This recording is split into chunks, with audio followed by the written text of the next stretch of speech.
नमस्कार विद्यार्थी मित्रांनो, कौटिल्य IAS अकॅडमीमध्ये आपलं स्वागत आहे। मित्रांनो, आता बघा, तुम्हाला माहिती आहे की राज्यसेवा मुख्यचा सिलेबस चेंज झालेला आहे। आता मुख्यचा सिलेबस चेंज झालेला आहे म्हणजे राज्यसेवा मुख्य ही UPSCच्या धर्तीवर झालेली आहे आणि 2025 पासून लागू आहे। म्हणजे ह्या वर्षी जे प्रिलियम होईल, मी 2025 चे प्रिलियम बद्दल बोलतो, ह्या वर्षी प्रिलियम होईल तेव्हापासून हा लागू होणार आहे। आता कौटिल्य IAS अकॅडमीने आपल्यासाठी एक प्रोजेक्ट आणलेला आहे। पहिल्यांदा मी तुम्हाला रोडमॅप सांगणार आहे। रोडमॅप, आता मी राकेश घुगे तुम्हाला जिओग्राफी हा विषय शिकवणार आहे। जिओग्राफी आणि पर्यावरण, आता पेपर 1 मध्ये भूगोल आहे आणि पर्यावरण हा पेपर 3 मध्ये आहे। तुम्हाला डिटेलमध्ये सांगेल। आज आपण फक्त आपल्या विषयाचं जिओग्राफी बद्दल अभ्यास कसा करायचा आहे, आयोगाने सिलेबस काय काय दिलेला आहे हे मी तुम्हाला सांगणार आहे आणि आपला कौटिल्य IAS अकॅडमी तुम्हाला कशा पद्धतीने शिकवणार आहे किंवा मी तुम्हाला कशा पद्धतीने शिकवणार आहे, फक्त भूगोलाबद्दल मी तुम्हाला सांगणार आहे। इथे बघा, कौटिल्य IAS अकॅडमी, इथे सचिन बोर्डे सर आहे, हे पेसिफिक आहे, अजिंक्य, आपल्या 2 शाखा आहे। एक शाखा आपली हडपसरमध्ये आहे आणि दुसरी सदाशिव पेठेमध्ये आहे। पुढे राज्यसेवेसाठी नागरी सेवा परीक्षा, राज्यसेवेसाठी पदे तुम्हाला माहिती आहे की उपजिल्हाधिकारी आहे, डेप्टी CEO आहे, DYSP आहे, ACP आहे, नंतर ACST आहे ग्रुप A मधलं, नंतर रजिस्टर आहे, नंतर उपमुख्य कार्यकारी अधिकारी मी तुम्हाला सांगितलं, नंतर सहाय्यक संचालक महाराष्ट्र वित्त व लेखा अधिकारी गट अ मध्ये, मुख्य कार्यकारी अधिकारी महानगरपालिका नगर परिषद मध्ये आहे, राज्य उत्पादन शुल्क अधिकारी आहे, शिक्षण अधिकारी आहे, शिक्षण अधिकारी गट अ आणि गट ब या दोघे पोस्ट आहे, तहसीलदार आहे, नायब तहसीलदार आहे, अशा भरपूर पोस्ट आहे। आपण राज्यसेवेबद्दल बोलत आहे। तुम्ही आतापर्यंत 2024 पर्यंत राज्यसेवेचा ऑब्जेक्टिव्ह म्हणून अभ्यास केलेला आहे। आता राज्यसेवेचा डिस्क्रिप्टिव्ह म्हणून अभ्यास करायचा आहे। आता डिस्क्रिप्टिव्ह मध्ये अभ्यास करताना आपण एक टप्पा बघू। पहिल्यांदा पूर्वचा अभ्यास करताना पूर्वमध्ये तुम्हाला माहित आहे किती 100 प्रश्न असतात, 100 प्रश्न आणि गुण किती असतात, 200 गुण असतात। हा असतो GS चा पेपर असतो आणि एक असतो CSAT चा पेपर असतो आणि CSAT मध्ये 80 प्रश्न असतात आणि गुण किती असतात, 200 गुण असतात। तुम्हाला माहिती आहे इथे 33% गुण हे फक्त पासिंग होण्यासाठी लागतात आणि 33% म्हणजे 67 गुण ज्या मुलाला पडलेले आहे ते CSAT चे पेपर पास आहे, असं आहे। तर ह्या 200 पैकी आपलं मेरिट ग्रेड पकडलं जातं, म्हणजे मार्कांपैकी बोलत आहे। आता काही मुलांनी तुमच्यापैकी 2024 ची प्रिलियम दिलेली आहे, प्रिलियमचा पण आता रिझल्ट लागलाच आणि काही मुलं आता मेन्सला सुद्धा आहे। आता बरेचसे मुलं राज्यसेवेचा प्लस UPSC मुख्यचा आता डिस्क्रिप्टिव्हचा अभ्यास करणार आहे। डिस्क्रिप्टिव्हसाठी काय काय आहे, कसं आहे, मी तुम्हाला आता सांगणारच आहे। पुढे बघा, राज्यसेवा पूर्वचा अभ्यास, यामध्ये चालू घडामोडी हा विषय येतो, नंतर भूगोल हा विषय येतो, नंतर राज्यशास्त्र हा विषय येतो, नंतर आपला अर्थशास्त्र विषय आहे, पर्यावरण विषय आहे, सामान्य विज्ञान विषय आहे, हे चालू घडामोडीचे विषय आहे आणि इतिहास विषय आहे। लक्षात ठेवायचं आहे, हे प्रत्येक जे प्रश्न असतात या भूगोल आणि पर्यावरण या 2 विषयांवर जवळजवळ 20 क्वेश्चन असतात। 20 प्रश्न म्हणजे किती गुण झाले, 40 गुण झाले आहे। परत विज्ञान या विषयावर जवळजवळ 20 क्वेश्चन असतात। 20 क्वेश्चन म्हणजे किती गुण झाले, 40 गुण झाले। म्हणजे मित्रांनो 40% जो अभ्यास आहे हा या फक्त 2च विषयांवर आहे। राज्यशास्त्र जो विषय आहे, राज्यशास्त्र आपला किती गुणांचा विषय आहे, एकूण 30 गुणांचा विषय आहे। 30 गुण म्हणजे किती प्रश्न आले, 15 प्रश्न असतात।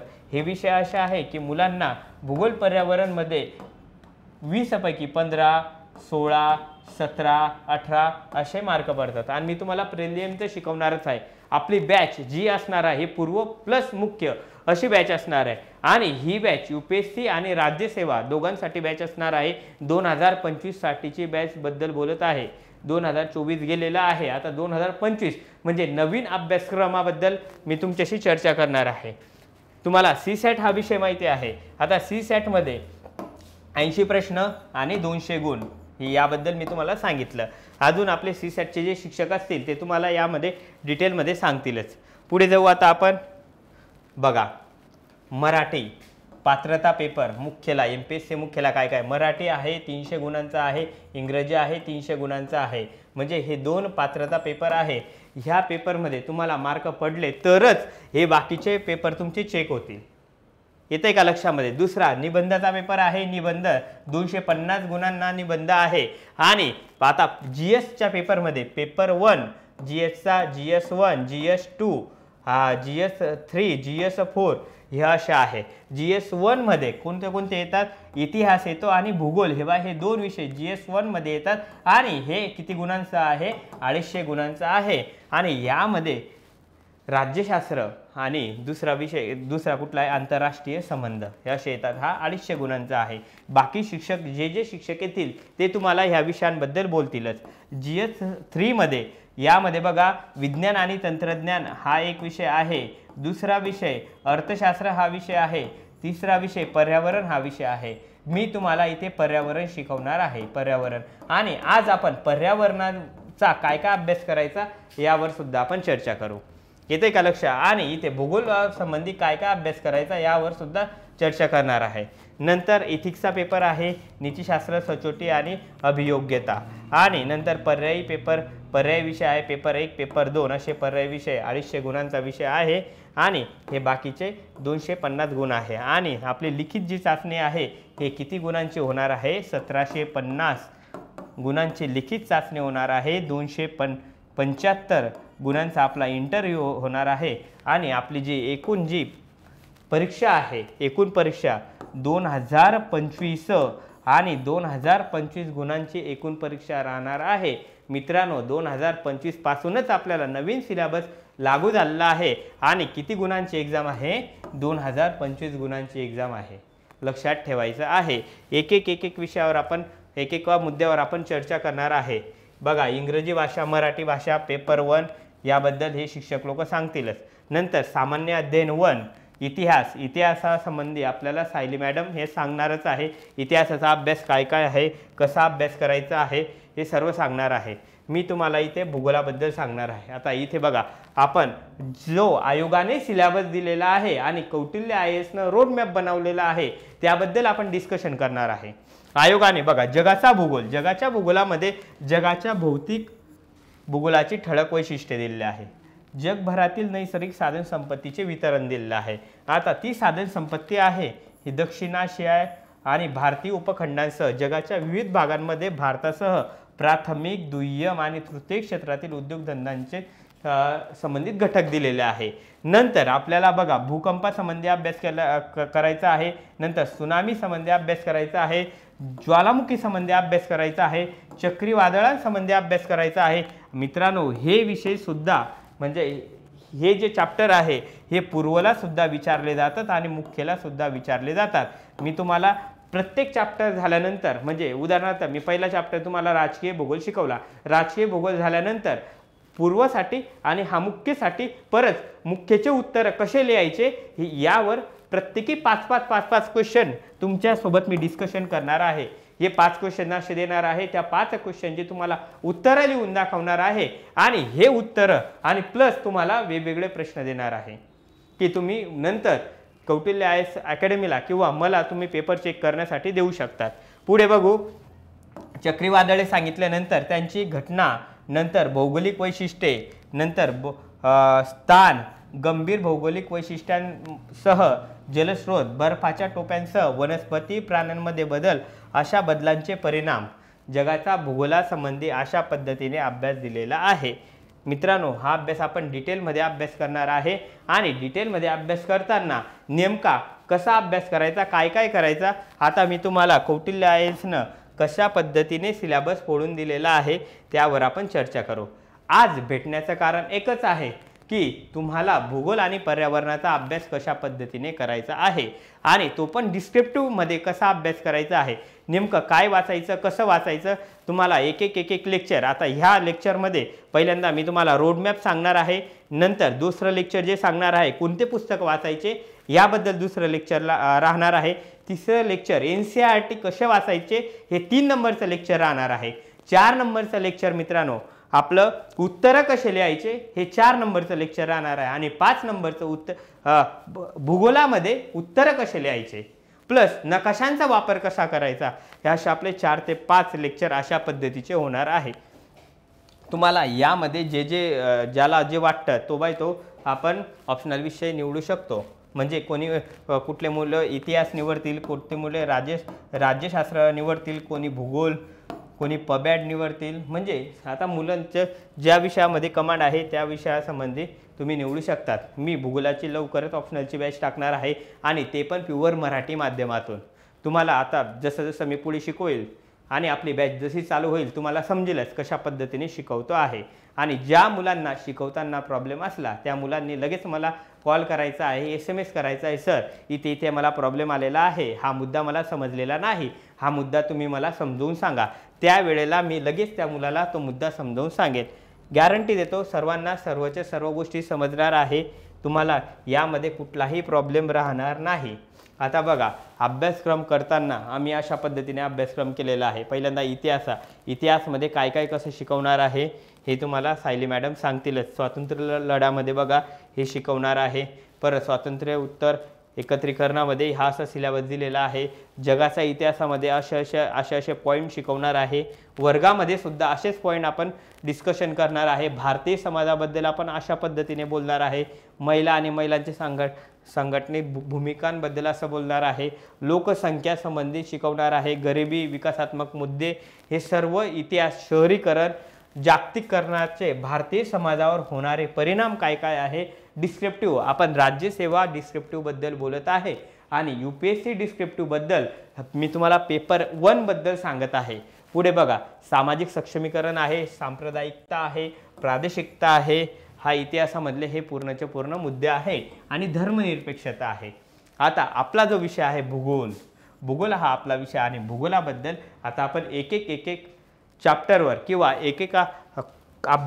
एकेका मुद्द्यावर कशा पद्धतीने अभ्यास करणार आहे किंवा कशा पद्धतीने मी तुम्हाला शिकवणार आहे. वर्गात तुमच्याकडून नेमकं काय करून घेणार आहे, तुम्हाला हा प्रत्येकाला रोडमॅप दिला जाईल आणि ह्या रोडमॅपनुसार तुमची तयारी करून घेतली जाईल. म्हणजे तुम्हाला असं वाटणार नाही सर आमचं हे अपूर्ण राहिलं, असं राहिलं, सर तुम्ही आम्हाला अशा पद्धतीने सांगा. म्हणजे तुम्हाला तिथल्या तिथे तुमचे प्रॉब्लेम सॉल्व्ह होतील. चला आता आपण एक गोष्ट बघू बरं का. पुढे भूरूपशास्त्र बघताना पहिलाच टॉपिक आहे पृथ्वीची उत्पत्ती आणि उत्क्रांती कशी झाली. तुम्हाला माहिती आहे पृथ्वीची उत्पत्ती, वेगनरचा भूखंडवन सिद्धांत तुम्ही ऐकलेला असेल. पृथ्वीची उत्पत्ती कशी झाली मी तुम्हाला शिकवताना म्हणजे पहिल्यांदा प्रॉपर मॅपनुसार शिकवणार आहे. म्हणजे पहिले पृथ्वी अशी एक तप्त गोळा होती, नंतर हळूहळू तापमान थंड झालं, नंतर एका खंडामध्ये रूपांतर झालं. याला नाव दिलं पॅन्झिया नाव दिलं, याला पॅथलसा नाव दिलं. नंतर या खंडाचे 2 प्रकारात रूपांतर झाले. बरोबर, 2 भागात रूपांतर झालं. पहिला भाग, वरचा जो भाग होता हा अंगारा भूमीचा होता किंवा याला लॉरेशिया असं नाव होतं आणि खालचा भाग होता हा गोंडवाना भूमीचा भाग होता आणि इथे टेटिस नावाचा समुद्र होता. नंतर या तुकड्यांचे परत 7 खंडांमध्ये आजचं जग हे निर्माण झालेलं आहे. अशा पद्धतीने पृथ्वीची उत्क्रांती कशी झाली, वेगनरचा भूखंड सिद्धांत असो किंवा विविध सिद्धांत असो, मी तुम्हाला यामध्ये सांगणार आहे. आणि हे फक्त वरच्यावर सांगणार नाही, तुमच्याकडून लिहून सुद्धा घेणार आहे आणि तुमची प्रॉपर प्रॅक्टिस सुद्धा करून घेणार आहे. येतंय का लक्षामध्ये? प्रत्येकाला माझी भाषा समजत आहे का? व्यवस्थित समजलं पाहिजे. पुढे बघा, पहिला हा पॉइंट आपली सुरुवात भूरूपशास्त्र इथून आपली सुरुवात होणार आहे. दुसरा पृथ्वीचा अंतरंग भाग आहे. पृथ्वीचा अंतरंग भाग मी तुम्हाला म्हणजे पृथ्वीचा अंतरंग भाग सांगताना डिटेलमध्ये पहिल्यांदा जी आकृती आहे आपली, जो मॅप आहे हा प्रॉपर मी तुम्हाला मॅप सुद्धा दाखवणार आहे. इथून तर असे आहे, इथून तर असं आहे, इथून अशा पद्धतीने आहे. हा मॅप सुद्धा तुम्हाला सांगणार आहे. यावर पहिल्यांदा आपण ऑब्जेक्टिव्ह टाइप शिकवणार आहे, नंतर डिस्क्रिप्टिव्ह टाइप शिकवणार आहे आणि हे शिकता शिकता तुम्हाला यामध्ये मी ट्रिक सुद्धा सांगणार आहे. म्हणजे पृथ्वीच्या अंतरंग भागात जाताना कशा विलगता आहे. उदाहरणार्थ असा क म र ग ले, कमरगले. म्हणजे पहिल्यांदा सियाल आणि सायमामध्ये कुठले आहे, कॉन्ट्रॅक्ट विलगता आहे. शिलावरण आणि प्रावरण यांच्यामध्ये कुठली विलगता आहे, मोह विलगता आहे. अंतःप्रावरण आणि बाह्य प्रावरण यांच्यामध्ये कुठली विलगता आहे, रेटनबर्ग विलगता आहे. नंतर प्रावरण आणि गाभामध्ये कोणती विलगता आहे, गटेनबर्ग विलगता आहे. आणि अंतर्गाभा आणि बहिर्गाभामध्ये कुठली विलगता आहे, लेहमन विलगता आहे. अशा प्रॉपर ह्या ट्रिक्स असो, याच्या डिस्क्रिप्टिव्ह टाईप असो, ऑब्जेक्टिव्ह टाईप असो, तुमचा डिटेलमध्ये अभ्यास कशा पद्धतीने होईल या पद्धतीने मी तुम्हाला सांगणार आहे. सिलेबसबद्दल आपण बोलतोय, एक एक माझ्याकडे प्रत्येकाने लक्ष द्यायचं आहे. सर्वांना प्रत्येकाला सिलेबस समजणार आहे. कितीही डिटेलमध्ये कितीही मोठं लेक्चर झालं तरीही लेक्चर पूर्णचं पूर्ण बघायचं आहे. कारण इथून तुम्हाला ह्या लेक्चरपासून समजणार आहे की आपल्याला भूगोलामध्ये नेमकं काय करायचं आहे, भूगोल नेमकं कशा पद्धतीने अभ्यास करायचा आहे, इथे समजणार आहे तुम्हाला. एका मुद्द्यावर तुम्हाला याबद्दल, पृथ्वीच्या अंतरंगाबद्दल आपण बोलत होतो बरोबर ना, तुम्हाला या सर्वबद्दल मी तुम्हाला सांगणार आहे. नंतर खंड असो, महासागराचे वितरण असो, खंड तुम्हाला माहिती आहे 7 खंड आहे आतापर्यंत बरोबर ना, 7 खंड. 7 खंडांबद्दल सर्वात मोठा खंड कोणता आहे? आशिया खंड आहे. जगाचा नकाशा बघा, अशा पद्धतीने हा जगाचा नकाशा आहे. इथे ग्रीनलँड दाखवतो, हा इथे असा दाखवतो.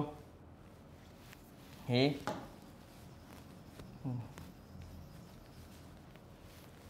तुम्हाला इथे असा जगाचा नकाशा दाखवतो मी.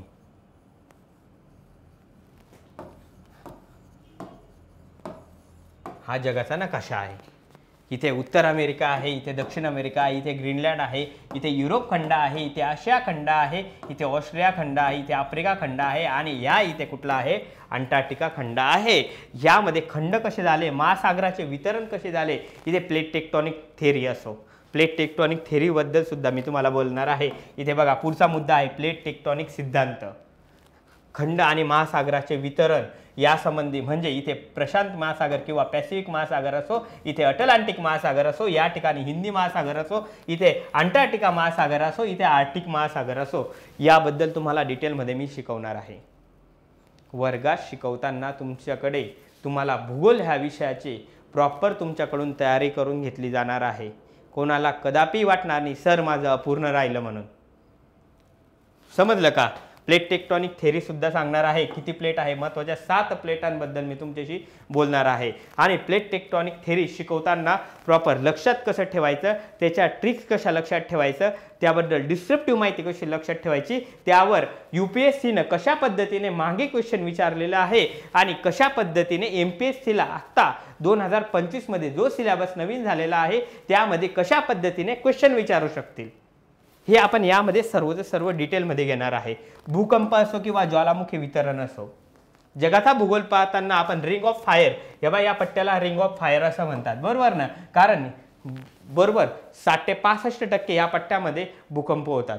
नंतर आपल्या भारतामध्ये असो किंवा ह्या असं हा जो बेल्ट आहे हा भूकंपाचा बेल्ट आहे, हाच ज्वालामुखींचा बेल्ट सुद्धा आहे. हे तुम्हाला इथे अशा पद्धतीने मी मॅपमध्ये शिकवेल. नंतर मी तुम्हाला सर्व प्रॉपर व्यवस्थित तुम्हाला एक मुद्दा डिस्क्रिप्टिव्हमध्ये सांगणार आहे. पुढे बघा खडक आणि खडक चक्र. खडक चक्र म्हणजे मुलांना हेच समजत नाही, खडक आणि दगडमध्ये फरक काय आहे, माती आणि मृदामध्ये फरक काय हेच समजत नाही. तुम्हाला ह्या सुद्धा मी डिटेलमध्ये इथे शिकवणार आहे.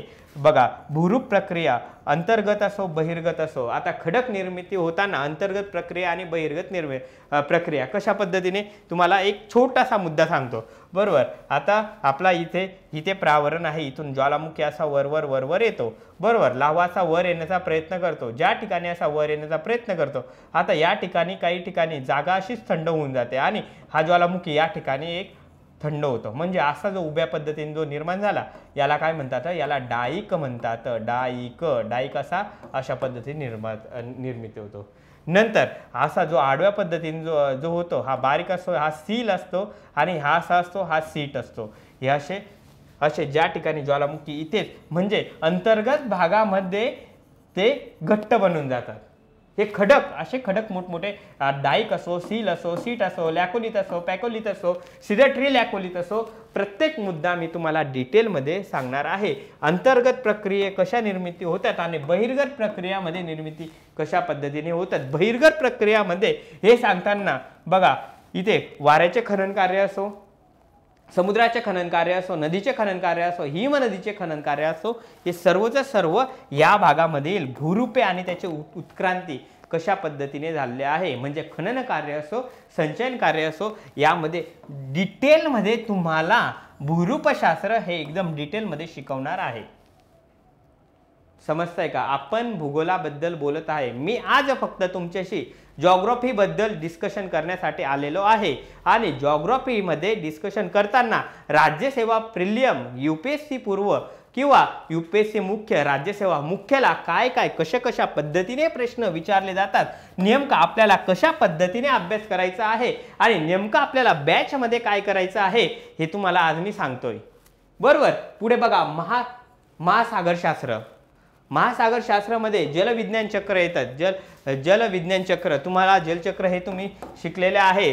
समुद्र तळरचना येतो. समुद्र तळरचनेचा प्रसार काय झाला आहे, जसं आपल्या वरच्या भागामध्ये असतं तसेच खालच्या भागामध्ये सुद्धा असतात. म्हणजे इथे गर्ता असतो, डोह असतो, या ठिकाणी मैदान असतं. आपण हे सर्वचे सर्व भाग हे तळरचनामध्ये शिकणार आहे. बघा, महासागराची तळाची रचना, तापमान आणि क्षारता कशा पद्धतीने आहे, महासागराच्या हालचालांच्या लाटा, भरती ओटी बद्दल प्रॉपर तुम्हाला डिस्कशन मध्ये सांगणार आहे मी, की भरती येताना, ओटी येताना कशा पद्धतीने समुद्राचं पाणी वर येतं, भरती येताना ओटीला कशा पद्धतीने खालती जातं.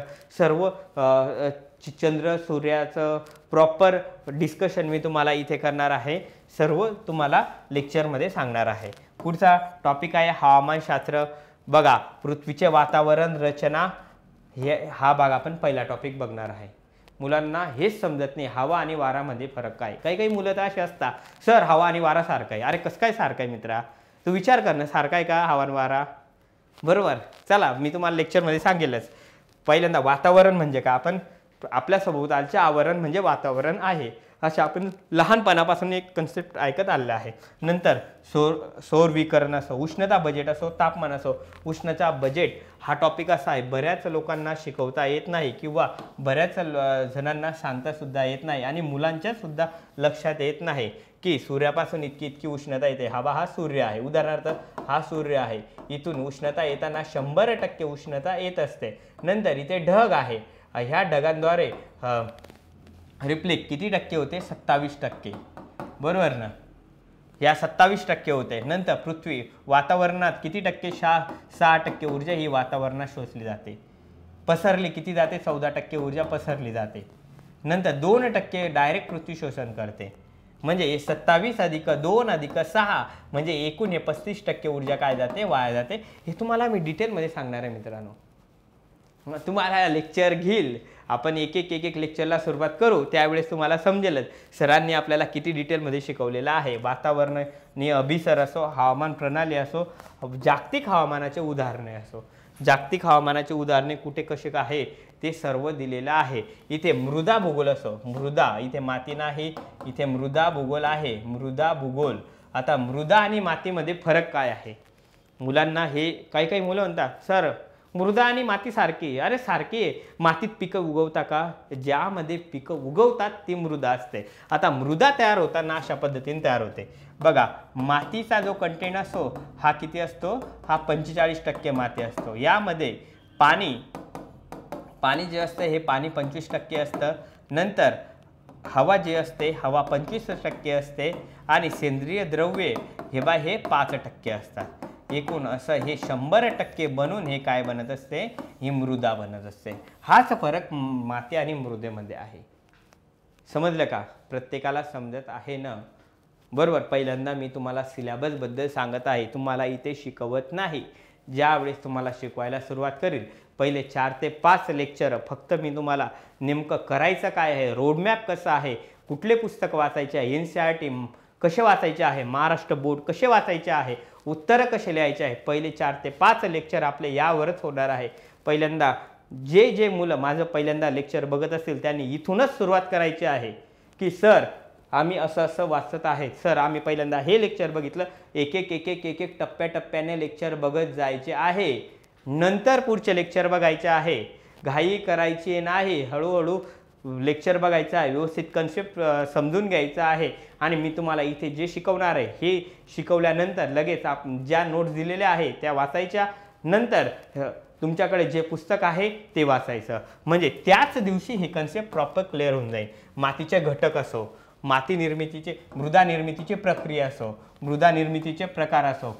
मृदेचे प्रकार तुम्हाला माहिती आहे, काळी मृदा आहे, जांभी मृदा आहे, गाळाची मृदा आहे, हे सर्वच सर्व डिटेलमध्ये शिकवणार आहे। मृदा धूप असो, मृदा संवर्धन असो, मृदा धूप कशा पद्धतीने होते, त्याचे कारण काय काय आहे, मृदा संवर्धन करण्यासाठी काय काय करावं लागणार आहे, हे आपण डिटेलमध्ये बघू मित्रांनो।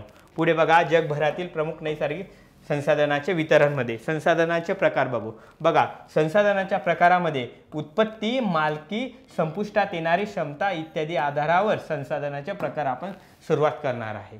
नंतर ते झाल्यानंतर जमीन संसाधने, जमीन संसाधनेमध्ये जमिनीचा वापर कशा पद्धतीने करायचा आहे, नंतर जमीन वापर पद्धत, नंतर जमीन ऱ्हास कशा पद्धतीने होत आहे आणि जमीन संवर्धन करण्यासाठी आपल्याला काय करावं लागणार आहे, कारणे, उद्देश, मीमांसा, सर्व यामध्ये तुमचं क्लिअर होऊन जाईल। वन संसाधने असो, वन संसाधनाचे प्रकार, वितरण, गवता प्रदेश असो, जंगले असो, हे मी तुम्हाला डिटेलमध्ये सांगणार आहे।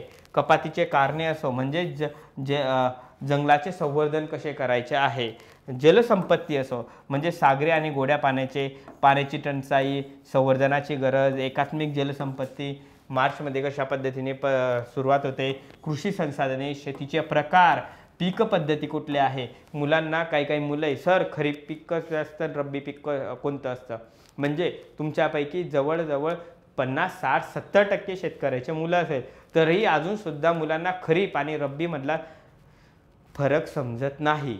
खरीप तुम्हाला माहिती आहे पाऊस कसा पडतो रे, रिप रिप रिप रिप रिप रिप पाऊस पडतो, बरोबर। मग जे पावसाळ्यात घेतले जातात त्याला कुठले पीक म्हटले जातात, खरीप पीक म्हटले जातात। थंडी वाजते अशी रब रब रब थंडी वाजते, बरोबर, हिवाळ्यात घेतले जातात त्यांना कुठले पिकं म्हणतात, रब्बी पिके म्हणतात। अशा तुम्हाला एकदम साध्या आणि सिंपल मी तुम्हाला कन्सेप्ट पण सांगत जाणार आहे। अर्थव्यवस्था, रोजगार आणि उत्पादनाची सुरक्षा आणि अन्न सुरक्षाबद्दल आपण डिटेलमध्ये बोलू। अन्न सुरक्षा, किती टक्के लोकसंख्या सध्या अन्न सुरक्षामध्ये आहे आणि अन्न सुरक्षासाठी कशा पद्धतीने आहे हे आपण सर्व डिटेलमध्ये सांगणार आहे। पुढे खनिज आणि संवर्धनांचे ऊर्जा संसाधने बघू आपण, खनिजाचे वर्गीकरण बघू, फेरस आणि नॉन फेरस ह्या घटना बघू, खनिजांची घटना बघू, खनिजांचे संवर्धन, सामाजिक वर्गीकरण, पारंपरिक आणि अपारंपरिक साधने बघू, संसाधनांची घटना बघू आणि संसाधनांचे संवर्धन बघू। खनिजे, मुलांना खनिज हे कळतच नाही। मी तुम्हाला इथे खनिजे शिकवताना तुम्हाला प्रिलियमला कशा पद्धतीने प्रश्न विचारतात, महाराष्ट्रामधले खनिजांसंबंधी प्रिलियमला कशा पद्धतीने क्वेश्चन विचारतात, मेन्सला कशा पद्धतीने प्रश्न विचारतात। प्रिलियमचे क्वेश्चन मी तुम्हाला जवळजवळ 5 मिनिटातच तुमचा महाराष्ट्रातलं पाठ होऊन जाईल, असं प्रिलियमचे क्वेश्चन आणि भारताचं बी 5 मिनिटात पाठ होऊन जाईल। अशा पद्धतीने तुम्हाला ट्रिक्सनुसार खनिज संपत्ती हा टॉपिक शिकवणार आहे आणि मुख्यला लिहायचं कसं आहे, डिस्क्रिप्टिव्ह मध्ये मांडायचं कसं आहे हे मी तुम्हाला मुख्यला शिकवणार आहे। म्हणून सांगितलं आपली बॅच बघताना पूर्व आणि मुख्य हे दोन्ही पद्धतीने बघायची आहे। म्हणजे तुम्हाला एक उदाहरण देतो, महाराष्ट्रामध्ये तांबे कुठे सापडतात, तांबे कसा दिसतो, तांबाचा चना सारखा दिसतो ना, बरोबर ना, चना म्हणजे तांबे कुठे सापडतो, चनाला सापडतो, म्हणजे चंद्रपूर आणि नागपूर। दगडी कोळसा कुठे सापडतो, महाराष्ट्रामध्ये, मी तुम्हाला अशी ट्रिक सांगणार आहे, चायना, जगात पण चीनमध्ये सापडतो आणि महाराष्ट्रात पण चंद्रपूर, यवतमाळ, नागपूरमध्ये सापडतो। म्हणजे मी तुम्हाला अशा पद्धतीने मॅग्नीज संबंधी, मॅग्नीज म्हटलं की तुम्हाला आठवलं पाहिजे भनासी सांगितलंय सरांनी, भनासी, भंडारा, नागपूर, सिंधुदुर्ग। लोह खनिज म्हटलं की सरांनी गचगोसी सांगितलेलं आहे। अशा पद्धतीने मी तुम्हाला भारत असो किंवा महाराष्ट्र असो अशा पद्धतीने प्रिलियमच्या ट्रिक्सनुसार शिकवेल आणि मुख्यचं मग यातले प्रकार कोणकोणते आहे, याचे कारणे काय काय आहे, याच भागात खनिजे काय आढळतात हे तुम्हाला मेन्समध्ये हे प्रॉपर शिकवणार आहे। आपलं सर्व डिटेलमध्ये अभ्यासक्रम होणार आहे। पुढे बघा, उद्योगांच्या स्थानासाठी जबाबदार घटक, उद्योगांचे वर्गीकरण, उद्योगाचे स्थान वितरण। उद्योगाचे स्थान वितरण बघताना पहिल्यांदा कच्चा माल, नंतर कामगार, नंतर बाजार, नंतर भांडवल, नंतर जमीन, अनुदान आणि आर्थिक प्रोत्साहन, वीज झाल्यानंतर वाहतूक, पाणी, संवाद, उद्योगांचे वितरण, लोह आणि पोलाद, IT, कापूस, वस्त्र, एकत्रीकरण, पायमोजे। हे सर्व तुम्हाला डिटेलमध्ये सांगितलं जाईल। उद्योग स्थापन केल्यानंतर किंवा उद्योग स्थापन करायच्या पहिले त्यामध्ये कुठल्या गोष्टी आवश्यक आहे आणि या गोष्टी या ठिकाणी होत्या म्हणून या ठिकाणी पहिल्यांदा उद्योग भरभराटीत आलेले आहे, बरोबर ना. म्हणजे तिथे कच्च्या मालाची उपलब्धता होती, नंतर त्या ठिकाणी जमीन चांगली होती, त्या ठिकाणी पाण्याची व्यवस्था चांगली होती, त्या ठिकाणी कामगार होते, त्या ठिकाणी म्हणून उद्योग, त्या ठिकाणी मागणी चांगली होती म्हणून उद्योग त्या ठिकाणी डेव्हलप झाले आहे. सर्व मी तुम्हाला डिटेलमध्ये सांगेलच पुढे बघा. महत्त्वाच्या भौगोलिक घटना असं भूकंप बघा, पृथ्वी का हादरते. नंतर भूकंपाच्या लाटा कशा आहे, लाटा म्हणजे लहरी कोणकोणत्या आहे भूकंपाच्या, म्हणजे प्राथमिक लहरी असो, द्वितीयक लहरी असो किंवा भूपृष्ठ लहरी असो, बरोबर ना. ह्या सर्वचं सर्व मी तुम्हाला डिटेलमध्ये सांगणार आहे. नंतर हा छाया झोन, याला शॅडो झोन म्हणतात, म्हणजे 105 पासून तर 145 पर्यंत हा शॅडो झोन आहे, हा होतो. नंतर भूकंपाचे प्रकार, भूकंप मोजण्याच्या पद्धती काय काय आहे, रिश्टर स्केलनं मोजले जाते, मार्करी स्केलनं मोजले जाते. भूकंपाचे परिणाम काय होतात, म्हणजे आर्थिक, राजकीय, सांस्कृतिक सर्व परिणाम जे असो ते यामध्ये तुम्हाला डिटेलमध्ये सांगणार आहे. सुनामी आले, सुनामी काय कारणामुळे येते, भूकंपामुळे पण सुनामी येते, तुम्हाला माहिती आहे. इंडोनेशियाला सुनामी आली 2004 मध्ये, आपल्याला माहिती आहे. सुनामीचे परिणाम काय काय होतात, सुनामीचा प्रभाव कमी करण्यासाठी काय काय केलं पाहिजे. नंतर ज्वालामुखीचे प्रकार, तुम्हाला सर्व ज्वालामुखीचे प्रकार सांगितले जातील, ज्वालामुखी कशामुळे होतो हे सांगितले जाईल, ज्वालामुखी भूरूपे सांगितले जातील. नंतर चक्रीवादळांबद्दल तुमच्याशी मी डिस्कशन करणार आहे. चक्रीवादळ तुम्हाला डिटेलमध्ये शिकवणार आहे. उष्णकटिबंधीय चक्रीवादळे, चक्रीवादळांविरोधी काय काय आहे, अतिरिक्त चक्री उष्णकटिबंधीय चक्रीवादळे काय काय आहे. म्हणजे तुम्हाला यामध्ये हे वादळे समजत असताना हे आपली पृथ्वी आहे, इथून आपल्या 0 अंशावर विषुववृत्त गेला आहे, इथे 23.5 अंशावर हे काय आहे कर्कवृत्त आहे, इथे 33 अंशावर हे काय आहे मकरवृत्त आहे. हा जो भाग आहे ज्या ठिकाणी सूर्याची उष्णता येते, हा भाग हा कसा असतो, उष्णकटिबंधीय भाग असतो, बरोबर ना. हा कसा असतो 66 पर्यंत समशीतोष्ण कटिबंध, समशीतोष्ण म्हणजे उष्ण प्लस शीत, म्हणून या भागाला समशीतोष्ण. आणि वरती 90 पर्यंत का असतो, हा शीत बेल्ट असतो, वरती आणि खालती असे हे बेल्ट. आणि यामध्ये येणारे चक्रीवादळे तुम्हाला इथे मी प्रॉपर डिटेलमध्ये शिकवणार आहे. सिलेबस डिस्कशन करत आहे, नेमकं सिलेबसमध्ये काय काय आहे. ज्या मुलांना प्रॉब्लेम असेल त्या मुलांनी मला भेटायचं आणि विचारायचं आहे. बघा, भौगोलिक वैशिष्ट्ये आणि त्यांचे स्थान. भौगोलिक वैशिष्ट्यांसाठी गंभीर बदल घडवून आणणारे घटक काय काय आहे, बदलत्या भौगोलिक वैशिष्ट्यांचे उदाहरणे देणार आहे. बर्फाचे थराचे सेवन, वाळवंटीकरणासंबंधी आपण डिस्कशन करणार आहे. आणि बदलत्या भौगोलिक वैशिष्ट्यांचे परिणाम काय आहे यासंबंधी मी तुम्हाला सांगणार आहे. मित्रांनो, राज्यसेवा मुख्यला अशा पद्धतीने अभ्यासक्रम आहे आणि आपण पूर्व आणि मुख्यचा एकत्रित पाहणार आहे. सुरुवात आपण राजकीय भूगोलापासून सुरुवात करू. राजकीय भूगोल, नंतर भारताचे 5 प्राकृतिक विभाग मी तुम्हाला सांगणार आहे. 5 प्राकृतिक विभागांमध्ये पहिला आहे द्वीपकल्पीय पठार. पहिल्यांदा मी तुम्हाला द्वीपकल्पीय पठाराबद्दल सांगेन. नंतर उत्तर भारतीय पर्वतीय प्रदेशाबद्दल सांगणार आहे. नंतर गाळाच्या मैदानी प्रदेशाबद्दल तुमच्याशी डिस्कशन करणार आहे. नंतर भारतीय बेटेबद्दल मी तुम्हाला शिकवणार आहे. आणि यानंतर किनारपट्टीय प्रदेशाबद्दल मी तुम्हाला शिकवणार आहे. असे 5 भारताचे प्राकृतिक विभाग. हे चॅप्टर झाल्यानंतर मी तुम्हाला नदी प्रणाली शिकवणार आहे. नदी प्रणाली यामध्ये भारतातली नदी प्रणाली असो, महाराष्ट्रातली नदी प्रणाली असो, याचे उद्देश काय आहे, परिणाम काय आहे, पूर्व आणि मुख्य दोघांचा एकत्रित पद्धतीने कशा पद्धतीने अभ्यास होईल हे सांगेल. हे नदी प्रणाली झाल्यानंतर आपलं 4 नंबर मी तुम्हाला हवामान शिकवणार आहे. हवामानावरच अवलंबून काय आहे, मृदा अवलंबून आहे. नंतर मृदा शिकवणार आहे. मृदेवर काय अवलंबून आहे, वनस्पती अवलंबून आहे. वनस्पती झाले की मी तुम्हाला इथे खनिज संपत्ती शिकवेल. खनिज संपत्ती झाली की मी तुम्हाला इथे उद्योगधंदे शिकवेल. उद्योगधंदे झाले की मी तुम्हाला इथे लोकसंख्या हे चॅप्टर शिकवणार आहे. नंतर हे झाल्यानंतर इथे वाहतूक आणि दळणवळण अशा पद्धतीने आपला शिकवण्याचा क्रम, भारत असो महाराष्ट्र असो, अशा पद्धतीने आपला शिकवण्याचा क्रम असणार आहे. म्हणजे हा पहिल्यांदा भारताचा भूगोल, नंतर भौगोलिक भूगोल, भौतिक भूगोल हा शिकवणार आहे. फिजिकल जॉग्राफी बघ, त्यामध्ये सर्वच आलं. फिजिकल जॉग्राफीमध्ये आता आपण डिस्कशन केलं होतं ते सर्वच आलं. समजलं का? अशा पद्धतीने मी तुम्हाला क्रम शिकवणार आहे. मित्रांनो, काळजी करायचं नाही, तुमचं डिटेलमध्ये अभ्यास होणार आहे. आता भूगोलाबद्दल प्रत्येकाला समजलेलं आहे का? मी तुमच्याशी बोलतोय, सर्वांना भूगोलाबद्दल समजलेलं आहे का? नेमकं भूगोलाचा अभ्यास कशा पद्धतीने करायचा आहे, भूगोलामध्ये नेमकं आपण काय काय शिकवणार आहे, यामध्ये तुमचं क्लिअर झालेलं आहे का? नाही झालं असेल तर मला कॉल करायचा आहे, विचारायचा आहे, राकेश घुगे सर हे असं असं आहे, मला इथे डाऊट आहे. मी तुम्हाला लगेच सांगेल की तुम्हाला कुठे असं वाटणार नाही की या बॅचमध्ये माझं असं अपूर्ण राहिलेलं आहे. पुढे बघा, असा आपला राज्यशास्त्राचा अभ्यास दिलेला आहे. राज्यशास्त्र बघा एकदम डिटेलमध्ये आपला अभ्यासक्रम दिलेला आहे. पुढे आता आपण पर्यावरणासंबंधी बोलणार आहे, कारण भूगोल आणि पर्यावरण हे विषय मी शिकवणार आहे. आंतरराष्ट्रीय संबंध असा अभ्यास दिलेला आहे. आर्थिक संकल्प अर्थशास्त्रासंबंधीचा अभ्यास बघा. शेती बघा, इथे हे विज्ञान तंत्रज्ञान बघा असा अभ्यास दिलेला आहे. आणि आता जो आपला विषय आहे पेपर 3 मधला GS 3 मधला कुठला विषय आहे? जैवविविधता आणि पर्यावरण.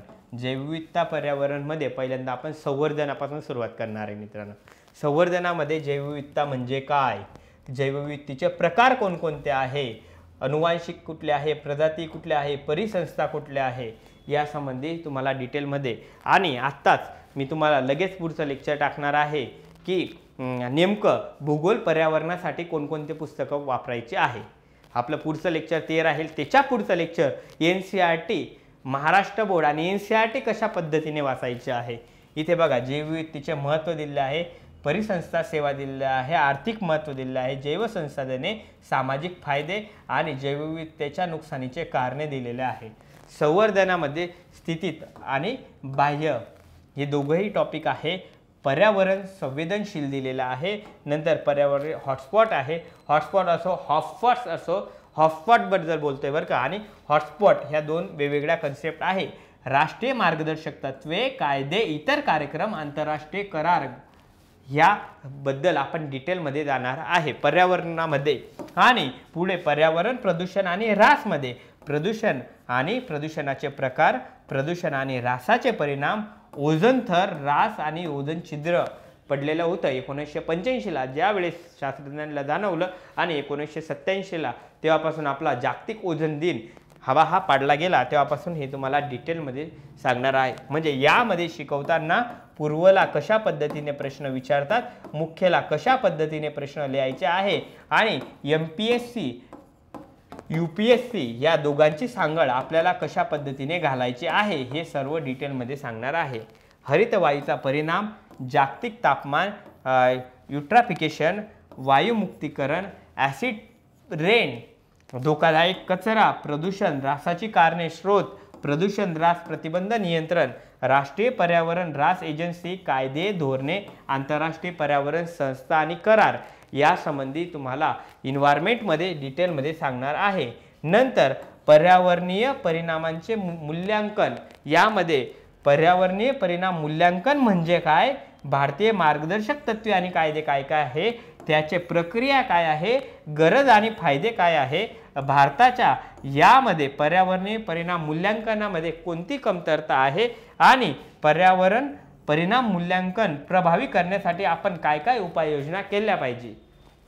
बघा, एकाच टॉपिकमध्ये तुम्हाला सर्वचं सर्व इथे तुम्हाला क्लिअर होणार आहे. म्हणजे ह्या टॉपिक म्हणजे काय, कायदे आणि तत्त्वे म्हणजे काय, प्रक्रिया काय आहे, फायदे काय आहे, कमतरता काय आहे, उपाययोजना काय आहे. अशाच पद्धतीने आपण उत्तरं पण लिहिताना अशाच पद्धतीने आपण उत्तरं सुद्धा लिहिणार आहे. म्हणजे तुम्हाला चांगले मार्क मिळायला पाहिजे. माझं तर असं टार्गेट आहे, माझ्या विषयाचा मुलगा मुलगी कोणीतरी महाराष्ट्रात पहिला आला पाहिजे, असं माझं टार्गेट आहे भूगोल विषयामध्ये. आणि माझ्या ऑप्शनल विषय जो जॉग्राफी माझा ऑप्शनल लाईन त्यामध्ये सुद्धा माझा मुलगा पहिला आला पाहिजे, हेच आपलं टार्गेट राहणार आहे. बघा, आता पुढे आपत्ती व्यवस्थापन हा टॉपिक मीच घेणार आहे. आपत्तीचे प्रकार असो, आपत्तीचे व्यवस्थापन कशा पद्धतीने करायचे आहे, सामुदायिक स्तरावर कशा पद्धतीने व्यवस्थापन करता येईल, आणि आपत्ती व्यवस्थापनासाठी सरकारी उपक्रम कोणकोणते राबवता येईल, अशा पद्धतीने आपला पर्यावरणाचा अभ्यास आहे. मित्रांनो, भूगोल पर्यावरणाबद्दल राज्यसेवा UPSC पूर्व मुख्यला काय काय आहे याबद्दल मी तुम्हाला इथे सांगितलेलं आहे. तुम्हाला काही प्रॉब्लेम असेल तर मला 100% कॉल करायचा आहे. अजून बघा, आपलं इथे असं सिलेबस प्रॉपर इथे सुरक्षाबद्दल दिलेला आहे, इथे सायबर सुरक्षाबद्दल दिलेला आहे, इथे इथिक्स संबंधी आपला सिलेबस दिलेला आहे. इथिक्सचे शिक्षक घेतील. अनिवार्य विषयासाठी नेमकं काय करायचं आहे हा व्यवस्थित आपला रोडमॅप दिलेला आहे. इथे ज्या मुलांना प्रॉब्लेम असेल यांनी आपले सचिन बोर्डे सर आहे, फाउंडर प्रेसिडेंट CEO आहे कौटिल्य IASचे, या नंबरवर कॉल करायचा आहे. 98 81 68 05 95 आणि 90 21 43 71 16 या नंबरवर कॉल करायचा आहे तुम्हाला काही प्रॉब्लेम असेल तर, बरोबर. आणि तुम्हाला माझा नंबर कधी पाहिजे असेल तर यांना तुम्ही मागू शकतात. सर राकेश घुगे सरांचा नंबर द्या, तो तुम्हाला सर असं सांगतील. कारण काही वेळेस असं बी राहू शकतं मी लेक्चरमध्ये असलं तर तुमचा कॉल उचलणार नाही, परंतु SMS कधी आला तर मी 100% तुम्हाला कॉल बॅक करेल. आणि भूगोलामध्ये नेमकं काय करायचं आहे, भूगोल पर्यावरणाचा अभ्यास कसा करायचा आहे, आज आपण फक्त अभ्यासक्रम बघितलेला आहे. चालेल मित्रांनो, भेटू आपण उद्याच्या दिवशी आणि पुढच्या लेक्चरला तुम्हाला व्यवस्थित सांगतो का नेमकं काय वाचायचं आहे, कसं वाचायचं आहे. कौटिल्य IAS अकॅडमीच्या ह्या आपल्या बॅचेस चालू झालेल्या आहे. ज्या मुलांना बॅच लावायची असेल, पहिली बॅच 8 ते 10 आहे, 2 नंबरची 12:30 ते 2:30 वाजेपर्यंत आहे, तिसरी 6 ते 8 आहे. अशा 3 बॅचेस आहे. काही मुलं जॉब करतात ते म्हणतात सर विकेंडची बॅच नाही का, विकेंडची बॅचसुद्धा आपण इथे तयार केलेली आहे. म्हणजे शनिवार रविवार 8 ते 2 आणि इथे रविवारीसुद्धा 8 ते 2 असा आपला टाईम आहे. अशा पद्धतीने आपले एक एक विषय आपले डिटेलमध्ये घेतले जातील. आपला जो पत्ता आहे सदाशिवपेठमध्ये भरतनाट्यमच्या बरोबर सामने कौटिल्य IASचं ऑफिस आहे, तिथे तुम्ही कौटिल्य IASला भेट देऊ शकतात. आणि हडपसरमध्ये अजिंक्य तारा बिल्डिंग विठ्ठल तुपे नाट्यगृह याच्या समोरच 3ऱ्या मजल्यावर कौटिल्य IASचं बोर्ड तुम्हाला असं दिसेल अजिंक्य तारा बिल्डिंगमध्ये, त्या ठिकाणी आपला दुसरा पत्ता आहे. अशा पद्धतीने तुम्ही इथे जाऊन इन्क्वायरी करू शकतात. भेटू मित्रांनो पुढच्या वेळेला. धन्यवाद.